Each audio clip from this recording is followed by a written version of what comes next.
Because every time we go out in public, we put this pressure on ourselves, especially, in ministry. You figure, oh my God, my kids, what happens if they don't use their manners? What happens? And we try to Photoshop our families.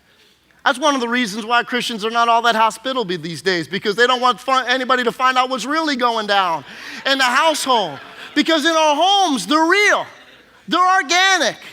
Authenticity is that what? We don't try to put on the perfect picture or to get everything right. Because why? That's one of the reasons our kids have walked away from the faith.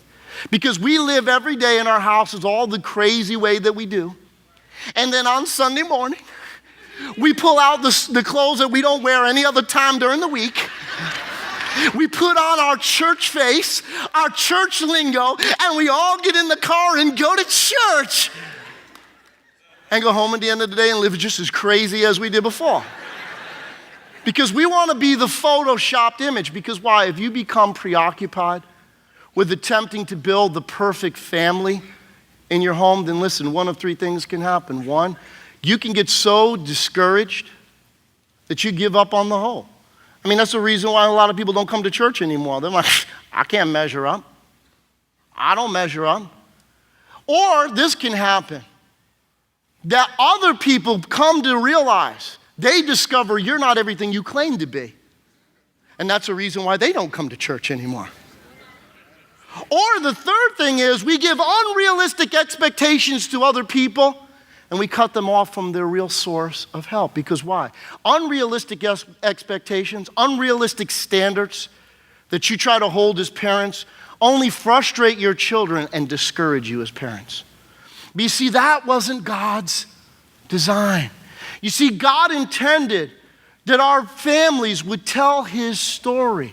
Because you see, well-meaning Christians, they have this idea because people come to church and they got whack houses, man. They got crazy homes. And they're like, they're mortified that these kids are in our church. And they failed to realize, listen, because some well-meaning parents will say, or Christians will say stuff like this, they just need a biblical model. Surely they just need to understand that the people in the Bible were the models of true parenting. I don't want to say, whoa, wait a minute. When's the last time you read that book? Are you kidding me? I think God told the stories that are in the Bible to give every one of us hope. Because if you think about it, look at the first set of parents. Adam and Eve, not only did they destroy everything for everybody else, but their oldest son kills the next one.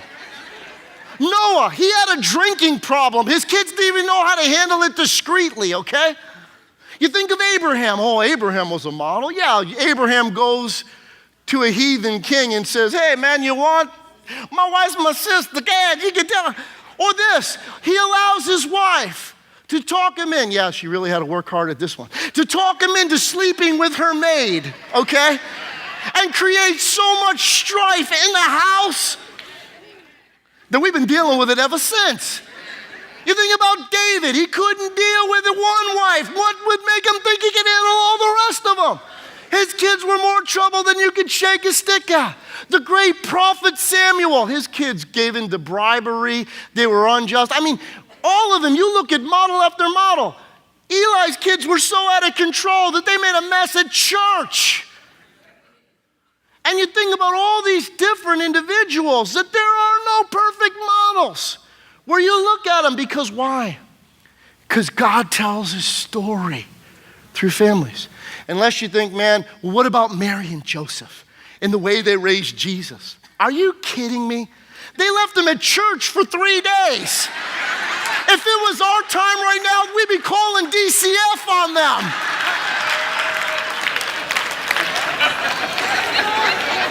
But God's story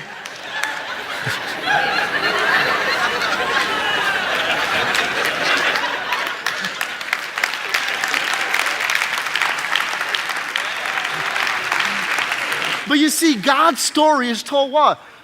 That God gets involved in the lives of imperfect people. See, that's the message of God's story, that God takes people who are broken, That God takes people who don't know what they're doing and he gets involved. He doesn't set up standards that they can't keep, but he promises what? That I'll help you to work out your stuff. I'll get right in the middle of where you're at. And I have created a partner to help you in this process. So therefore, the family and the church have this responsibility that they are to live out God's story. Because why?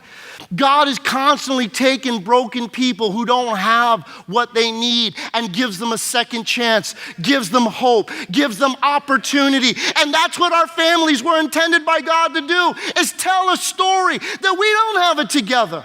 We don't know all the answers, but we have a God who's on our side. We have a God who is with us, who cares about us and about our children. And when we begin to do that, we cannot sweat it so much, trying to keep up all of the images and pictures of projecting ourselves to be like we got it together.